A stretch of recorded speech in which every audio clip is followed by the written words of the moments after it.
Personal story segment tonight. According to the U.S. Census, more than 1 in 5 U.S. residents now speak a language other than English at home. That's more than 63 million folks. Spanish by far leading the way, 39 million, Chinese 3 million, Arabic 1.1 million. I'm tempted to say if you want to hear this lead-in Spanish, press 1, but I won't. Joining us now from Washington, Laura Ingraham.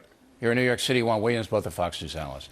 So Juan, what are the implications of 63 million non-English speaking people? Well, I think if you had 63 million who only spoke Spanish or Arabic at home and were living in ghettos, like secluded, segregated, I think it would be bad. You could get into a situation like Canada where you have the Quebecese and, a secession movement away from the mainstream of Canada and English-speaking people. You could have something like that here.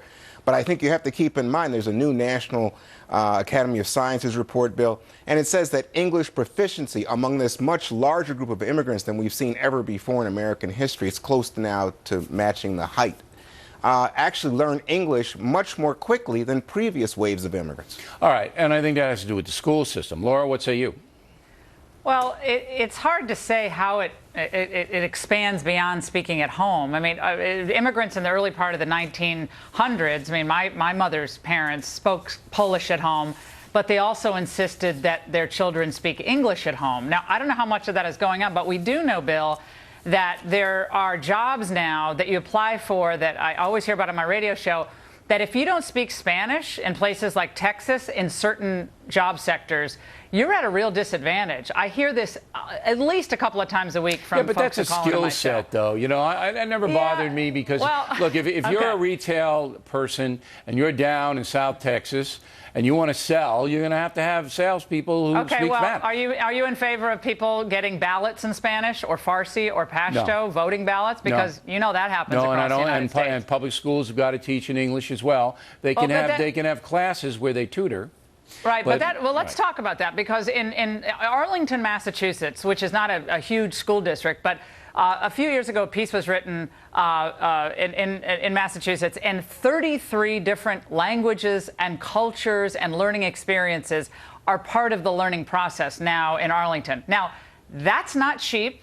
That costs money. That means the budgets are stretched tighter and tighter. We're going to see bigger problems when we bring in a lot more of these refugees from people who are truly from a completely different culture. It's very difficult. We want that. We want people to assimilate. We want them to learn English. We want them to learn American. My point is a different one. But her point is this: if Arlington, Massachusetts school district, is catering to what language you speak, we'll find a place for you. You can speak that language in the school. That's wrong. No, but that's not the point. It's got to be English. Wait, that's not the point. The point is that they should be able to learn English, and if they have to start, English is a second language, ESL, if they have to start in that other language to learn, I don't mind that's the tutoring, a good thing. But it's got to be a discipline where English has to be the language that the school operates. I agree with you. And in my own home, I grew up, I was born in Panama. My mom and dad spoke Spanish at home, but you know what my mom said? You got to learn English. To be a success in America, you must learn to speak. Did you have Univision? The last word. Go. Yeah. Did you have Univision catering to keeping you speaking just Spanish? Absolutely not. Well, today Bill, let me finish. Today, there are a lot of people making a lot of money keeping people speaking their own languages. Not to say people aren't learning English. Of course they are. But we have to talk about the limited resources we have to take care of the indigent people here who are native-born, poor people, working-class people who've seen their jobs eroded or their opportunities diminished. Immigration is great, but it has to work for the people who are here. I got to go. It's a very interesting problem, but in the public sector with the taxpayer funding, it's all got to be English. Yeah, I would agree. Laura, Juan, thank you. Plenty more ahead as the Factor moves along this evening. Bizarre story, the Clinton campaign website featuring me talking about Benghazi, but wait till you see what they did. And later, Water's World, the Columbus edition. What was Columbus looking for when he came here? Was he looking for Spain? No, he sailed from Spain. We hope you stay tuned for those reports.